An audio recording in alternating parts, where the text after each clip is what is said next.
At the height of his power, he governed approximately a quarter of the Earth's total land surface, an empire stretching from the Pacific coast of China to the borders of Poland, from the frozen steppes of Siberia to the tropical shores of Vietnam, and ruled over more human beings than any monarch before him had ever ruled, in a court of such legendary magnificence that the European merchant who visited it spent the rest of his life trying to convince his contemporaries that he had not invented everything he had seen. Marco Polo was telling the truth, and even the truth barely captured it. Kublai Khan, grandson of the man who had terrorized the world into submission, ruler of a civilization he had conquered but chosen to inhabit rather than simply devour, the last of the great Mongol Khans whose personal authority stretched from ocean to ocean, is one of the most genuinely fascinating figures in the entire history of human power. Not because he was the most terrifying. His grandfather Genghis Khan holds that distinction with a completeness that no successor has challenged. Not because he was the most militarily successful. His campaigns in Japan and Vietnam and Java ended in failures that the Mongol tradition had no experience of absorbing. But because he was the most interesting, the conqueror who became a creator, the nomad who became an emperor, the Mongol who spent the second half of his life trying to understand what to do with the most extraordinary concentration of human and material resources in the history of the medieval world. He was born on September 23, 1215. The same year, his biographers enjoy noting that Genghis Khan sacked the city of Zhongdu, the Yuan Dynasty capital of northern China, an event whose smoke-blackened ruins were still visible from horseback when the infant Kublai was beginning to understand the world. His father was Tolui, the youngest son of Genghis Khan, the one who by Mongol tradition inherited the heartland of the family's territory, and his mother was Sorgatani Beki, a Nestorian Christian princess of the Karait people whose intelligence and political skill were so evident to contemporaries that the Persian historian Rashid al-Din called her the most intelligent woman in the world, and that the weight of evidence from her life suggests this was not mere flattery. Sorgatani Beki is one of the most important figures in Mongol history who is not Genghis Khan, and she is also one of the most consistently under-acknowledged. She raised 4 sons after her husband Tolui's death in 1232, Monkey, Kublai, Hulegu, and Arik Bok, all of whom became powerful rulers of different parts of the Mongol Empire, a fact that speaks directly to her quality as a parent and as a political educator. She managed the specific challenge of raising princes in the Mongol court, a world of extraordinary violence and extraordinary opportunity where the wrong alliance or the wrong education could end a life before it properly began, with a sophistication and a foresight that protected her sons and positioned them for success in ways that became clear only in retrospect. She herself remained a Nestorian Christian while ensuring that her sons were educated in the religious traditions of the peoples they would eventually govern: Buddhism, Islam, Christianity, shamanism, with a tolerance and a pragmatism that Kublai would make the defining characteristic of his own reign. Kublai grew up in the Mongol tradition, riding and hunting and learning the martial skills that Mongol culture demanded of its men, absorbing the specific values of the steppe world that had produced his grandfather's conquests. He was a physically large man. The portraits show someone of considerable bulk even in middle age, and the sources confirm that the combination of the Mongol diet and the sedentary lifestyle of Chinese imperial court life eventually made him significantly heavier than his steppe-bred ancestors. But his intelligence was his distinguishing quality from his earliest years. He was curious in the specific way of someone who finds every system of thought interesting rather than threatening, who approaches the unfamiliar with appetite rather than anxiety. His introduction to Chinese civilization came gradually, but its effect was decisive. He was given administrative responsibility for territories in northern China in the 1240s, while his older brother Monkey was Great Khan of the entire Mongol Empire, and the experience of governing a settled agricultural civilization of enormous sophistication and complexity transformed his understanding of what power was for and what governance required. The Chinese bureaucratic tradition, the most sophisticated administrative system in the world, built over 2,000 years of continuous development, capable of managing an agricultural population of tens of millions with a depth and a complexity that the Mongol administrative tradition simply did not possess, was not something that could be conquered and discarded. It had to be understood and used. He began surrounding himself with Chinese advisors, men like Liu Bingzhong, a Buddhist monk turned administrator whose intellectual and practical gifts Kublai recognized immediately and who helped him understand Chinese governance from the inside. He studied Chinese history and philosophy. He learned to appreciate Chinese art and literature. He did not become Chinese, he remained, in identity and in the deepest structures of his sensibility, a Mongol, but he became someone who understood Chinese civilization deeply enough to govern it on its own terms rather than simply extracting wealth from it at sword's point. The conflict with his brother Arik Bok over the succession to the position of Great Khan, which broke into open civil war in 1260 after Monkey's death on campaign in China in 1259, was the crisis that defined the rest of Kublai's life and the future of the Mongol Empire simultaneously. Arik Bok represented the traditional Mongol party, those within the empire who believed that the Mongol identity and the Mongol way of life were the empire's core values, that governing from the steppe was the proper Mongol mode of existence, that the seductions of Chinese civilization were a corruption of Mongol character rather than an opportunity for Mongol power. He had significant support among the traditional Mongol nobility and the shamanic religious establishment that represented the oldest layer of Mongol cultural identity. Kublai represented something new, the idea that the Mongol Empire could only be sustained by governing the civilizations it had conquered on their own terms, that the administrative and agricultural productivity of the settled world was the only basis on which a multicontinental empire could function over generations, and that Mongol identity was strong enough to engage with Chinese and Islamic and other civilizations without being dissolved by them. He had the support of the Chinese territories and the eastern part of the empire. He had the support of his brother Hulegu, who governed the Illinois Khanate in Persia and who understood from his own experience the necessity of governing settled civilizations with their own administrative traditions. The civil war lasted from 1260 to 1264. Kublai won, partly through superior resources and partly through superior strategy, the control of China's agricultural wealth giving him a logistical advantage over the steppe-based Arik Bok that eventually proved decisive.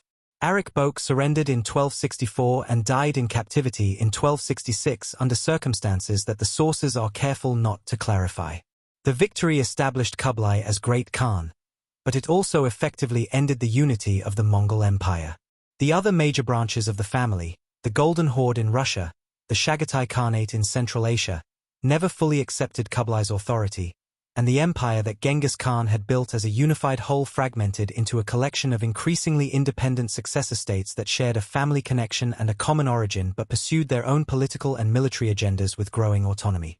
Kublai accepted this reality with a pragmatism that reflects his general political intelligence. He could not reunify the empire by force, the resources required, and the internal conflicts within each successor state made the attempt impossible. He focused instead on the thing he could actually do, governing China, completing the conquest of the Song dynasty that still controlled the wealthy and populous southern half of the country, and building the Yuan dynasty that would be the most direct expression of his vision of what Mongol rule could become. The conquest of the Song dynasty, the most sophisticated and the wealthiest state in the contemporary world, whose capital at Hangzhou was the largest city on earth with a population that some estimates put at over 1 million people, took until 1279 and required a combination of military innovation and administrative preparation that demonstrated both Kublai's strategic intelligence and the quality of the advisors he had gathered around him. The Song had a powerful navy, a military capacity that the Mongols had no tradition of matching, and the final conquest required the construction of a Mongol-Chinese naval force that could contest control of the great rivers and the coastal waters that protected the Song's heartland. The siege of Xiangyang, which lasted 5 years before the city fell, was the central military challenge of the conquest, and the solution that finally cracked it. Trebuchets of a design brought from the Middle East by engineers supplied by Kublai's cousin Hulegu's Illinois Khanate, illustrated the specific advantage of an empire whose reach spanned the known world, the ability to draw on military and technological resources from one end of Asia to deploy at the other. With the completion of the Song conquest in 1279, Kublai ruled all of China for the first time in centuries. The north that had been under Mongol control since his grandfather's campaigns, and the wealthy, culturally sophisticated south that the Song had governed for 300 years. He was the first non-Chinese ruler to control the entire country, a fact that the Chinese tradition acknowledges with the specific ambivalence of a civilization that could not entirely deny the administrative competence of a conqueror who had clearly studied what he was conquering. His capital at Khanbalik, the city of the Khan, built on the site of the former Jin dynasty capital that is now Beijing, was a deliberate synthesis of Mongol and Chinese imperial traditions. The city was designed by a Muslim architect named Yehudi Erding, whose planning combined Chinese cosmological principles of urban organization with the specific requirements of a court that was simultaneously Mongol in its identity and Chinese in its administrative context. The palace complex at the center of the city was described by Marco Polo with a specificity and a wonder that modern archaeology has confirmed in its general outlines. The great halls with their lacquered columns and their golden ceilings, the parks with their white horses and their artificial lakes, the specific theatrical magnificence of a court that was performing empire for the entire world and performing it on a scale that left even the most sophisticated observers without adequate vocabulary. The court that Kublai assembled in Khanbaliq was the most cosmopolitan gathering of human talent in the medieval world. The Mongol concept of the empire as a meritocracy, the idea, embedded in Genghis Khan's original vision, that talented people from any background and any religion and any culture could rise to positions of power and responsibility within the empire on the basis of their ability rather than their birth, created a specific cultural openness that made the Mongol court genuinely international in a way that no other medieval court approached. Chinese officials and Mongolian nobles sat beside Persian astronomers and Tibetan Buddhist monks and Nestorian Christian merchants and Muslim engineers and Venetian traders, all operating within the framework of a single administrative system that was simultaneously drawing on and transforming every cultural tradition it incorporated. Marco Polo, who arrived at Kublai's court approximately in 1275, having traveled overland from Venice through Central Asia with his father and uncle, and who remained in the Khan's service for approximately 17 years, is the most famous of the many foreigners who found employment and opportunity at the Yuan court. His account of Kublai's court, whatever the specific debates about its accuracy in individual details, captures something true and important about the specific quality of the world Kublai had created. Its scale, its wealth, its administrative sophistication, its cultural openness, its specific combination of magnificence and pragmatic governance that distinguished it from anything Europe had experienced or imagined. Kublai's religious policy was one of the most striking expressions of his political philosophy. He patronized Buddhism, particularly the Tibetan Buddhist tradition, whose leading figure Drogon Chogyal Phagpa became his imperial preceptor and helped design the Phagpa script that Kublai commissioned as a universal alphabet for the multilingual empire. But he also supported Taoism and Confucianism and Islam and Nestorian Christianity with a genuine interest that went beyond mere political calculation.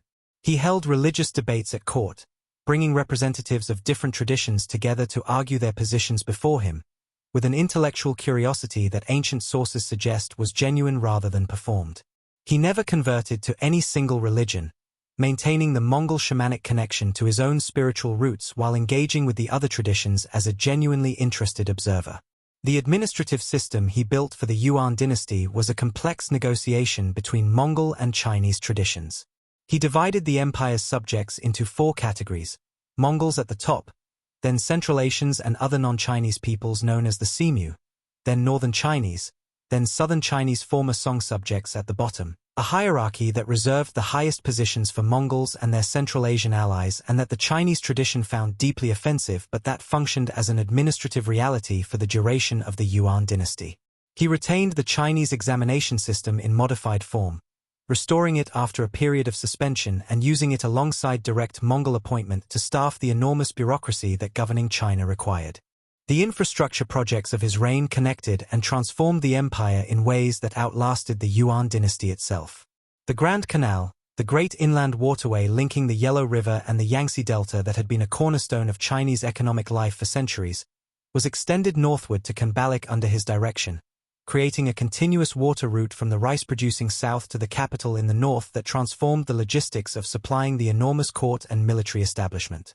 The postal system, the YAM network of relay stations that allowed messages and light goods to move across the empire at speeds that astonished foreign visitors, was developed to its highest level of efficiency under his administration, creating a communications infrastructure of genuine strategic importance. He introduced paper currency, the jiaoqiao, as the primary medium of exchange throughout the empire, a monetary innovation of enormous economic consequence that Marco Polo described with a wonder that his European readers found difficult to believe since the concept of fiat currency was entirely foreign to medieval European economic practice. His military ambitions extended beyond the boundaries of what even the Mongol military machine could achieve. The 2 attempted invasions of Japan, in 1274 and 1281, both ended in catastrophic failure. The second fleet of approximately 4,000 vessels and 140,000 men destroyed by the typhoon that the Japanese called kamikaze, the divine wind, which the Japanese tradition interpreted as divine protection of the homeland against barbarian invasion and which the Mongols were unable to attribute to anything except the specific bad luck that the military tradition had no framework for accepting as a permanent outcome. The invasions of Vietnam, 3 separate campaigns against the Yuan Dynasty, all failed against the specific combination of guerrilla warfare, tropical disease, and the refusal of a determined adversary to provide the kind of pitched battle that Mongol cavalry dominance required. The naval expedition against Java in 1293 achieved some initial military success and then withdrew, having accomplished nothing permanent. These failures were the shadow side of a reign that was in most respects a genuine achievement of governance. They revealed the limits of the Mongol military tradition when applied to environments, island approaches, jungle warfare, the specific defensive advantages of determined smaller powers, that the steppe cavalry tactics could not overcome. They were expensive in men and ships and money, and they contributed to the financial pressures that plagued the later Yuan administration as the costs of maintaining the empire and funding the failed expeditions strained even the extraordinary productivity of Chinese agriculture and commerce. His final decades were shadowed by personal loss and physical decline. His favorite wife, Chabi, who had been his most trusted political advisor as well as his companion, a woman of genuine political intelligence whose counsel he valued above that of most of his male advisors, died in 1281. His son and designated heir Zhengjin died in 1285, a loss from which ancient sources suggest Kublai never fully recovered, the specific grief of a parent who has planned a succession and watched the plan dissolve. He turned increasingly to food and alcohol, the specific solaces of a man of enormous physical appetites in a court of extraordinary plenty, and his health deteriorated progressively through the late 1280s and 1290s. He died on February 18, 1294, in Kambalik, 78 years old, the last great Khan whose authority had been genuinely empire-wide, the ruler who had made the Mongol Empire into something more than conquest. The Yuan dynasty he founded lasted until 1368, when Chinese resentment of Mongol rule and the specific administrative failures of his successors combined to produce the rebellion that established the Ming dynasty. The Mongol court returned to the steppe, taking with them the administrative experience and the cultural synthesis of the Yuan period that would permanently enrich both the Mongol and the Chinese traditions they had spent a century trying to combine. The world Marco Polo described, the paper money and the canal system and the postal network and the religious tolerance and the cosmopolitan court and the specific magnificent strangeness of a civilization that was simultaneously the most Chinese and the most international the world had ever produced, was Kublai Khan's creation. Built by a Mongol who had the specific courage and the specific intelligence to understand that conquest was only the beginning, and that what you built on the ruins mattered more than the ruins themselves. His grandfather had terrified the world. Kublai tried to govern it. The attempt was imperfect, deeply imperfect, as any attempt to govern a quarter of the Earth's surface must inevitably be. But the ambition, the specific human ambition of a nomad's grandson who decided that empire could mean something more than terror, is one of the most interesting and most consequential experiments in the entire history of human power. The divine wind blew. The canal still runs. And the city he built is still the capital of the most populous nation on Earth.